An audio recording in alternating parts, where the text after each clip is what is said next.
is a new game that is out there right now. It is developed and made by Remedy Entertainment. You might know them from Max Payne, Quantum Break, Alan Wake. I've loved their previous games, so all those games I have played. This game focuses on the central protagonist, Jessie Faden. She is called to the Federal Bureau of Control, this giant building in the middle of New York City. The entire game takes place in the Federal Bureau of Control, where she has to find out a secret about her brother, and she ends up acquiring the service weapon, and that makes her the director of the Bureau itself. And as she delves deeper into the trenches of this actual building, the more secrets she begins to uncover.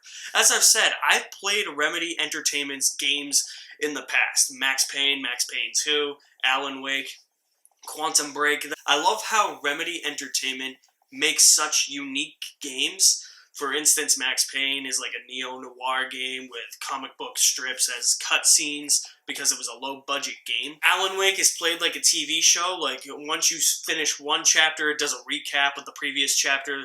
Once you start the next chapter, it's like previously on Alan Wake. And Quantum Break at the end of each chapter was a choice-based game. Based on your choice, you would watch a TV episode that would correlate to that choice and to the actual plot of the game, the way that you were playing the game and the choices that you made.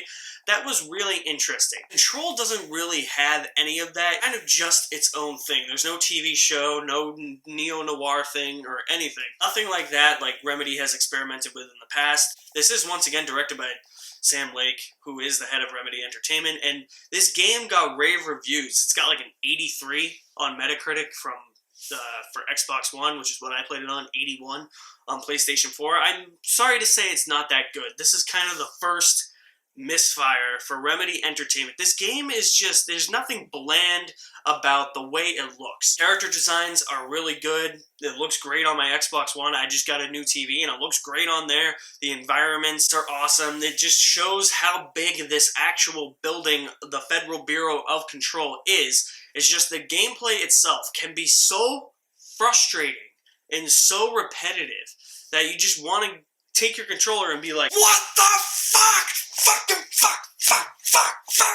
Just dropped a lot of F-bombs. That was me towards the end of this game, I swear to God, because there's something towards the end of this game that you have to do, and then there's these flying enemies. You can actually, like, the coolest thing about your character in this game is that, like, you have, like, telekinetic powers. You just take objects, like, you're, like, using the Force from Star Wars, take that and throw it at enemies, and that's pretty cool. It damages them a lot, but there's this one enemy that's a flying enemy, and I can't freaking kill that thing.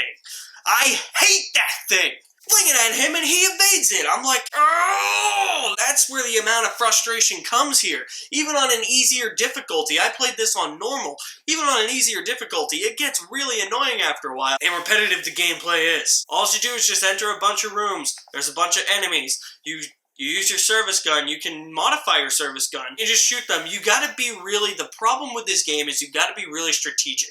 You can't just go in and light up the room. You can throw stuff around, like you can enter a room that looks normal and then throw stuff around. It's like an F5 tornado just came in and wiped everything out. But you also have to be strategic. If you shoot somebody, your gun might overcharge. If you keep shooting at somebody, your gun might overcharge. You gotta use a combo of melee, your gun, and your telekinesis to take down all the enemies. But that's basically everything in this game. There's only like 3 or 4 different enemy types. Yeah, they're easy to beat after a while, except for that flying guy, which I hate! I needed a little bit more variety in terms of the combat, in terms of the enemies. It just felt all the same. It felt really rinse and repeat after a while. The game just kind of throws you in. It doesn't really give you any backstory, so the whole time you're just trying to figure out the backstory. And I feel like the whole time I was playing this game, I was super confused as to what was going on. I was like, okay, she's trying to find her brother, but she got this service gun. She became the director, I get that, but like everything else, like how did she get her powers and all that? Nothing is really all that much really explained.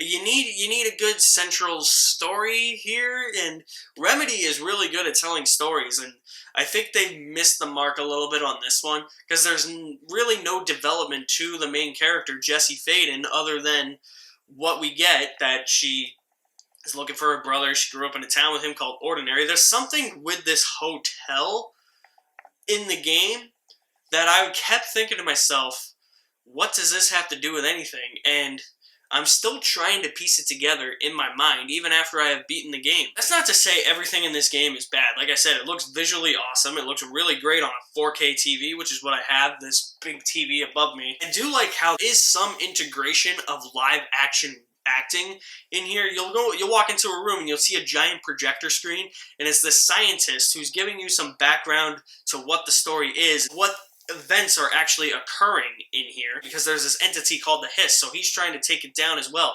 And it's live action acting, and it looks really good against the backdrop of an animated, computer-generated world.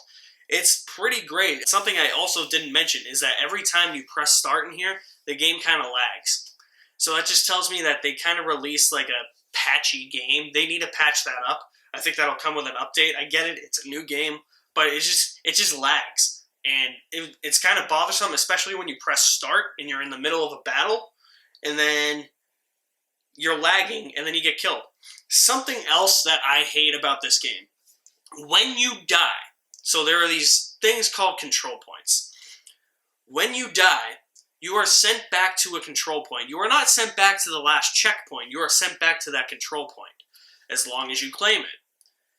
The problem is that if you die, those control points could be on the other side of the goddamn map. So you have to traverse the map again, fight all the enemies again. That's what makes this game frustrating. Why can't you just start me at the last checkpoint? Like, the end of this game took me forever because I kept dying, and I had these 3 things I had to do. I did 2 of them, and I was about to do the third one, and then I got killed, and I had to start all the way, halfway across the map. I was like, fuck this is bullshit. That's another problem with this game. That's why it gets so frustrating. That's why it feels a lot like it's a rinse and repeat game. While it has really good visuals, while it has really good voice acting, it's got great ideas. And the live action integration against the CGI backdrop is good. It's just, I don't get the high praise for this game. It's rinse and repeat. I think it's okay. I think it's playable. I don't think it's replayable, but inside maybe I'll warm up to it. I'm going to give Control a 6 out of 10. For those of you that have never seen my video game reviews before, I do numbers for video games, letters for movies. Thank you for watching my video game review of Control. You guys are the best. Stay tuned for more reviews coming soon. I will be seeing the Peanut Butter Falcon this week. Can't wait to see that. And It Chapter 2 this week. So stay tuned for those reviews. I'll leave all my links to my social media accounts in the description below. You guys are the best. Thank you for watching. My name is Alex Madden, and I'll see you at the movies somewhere.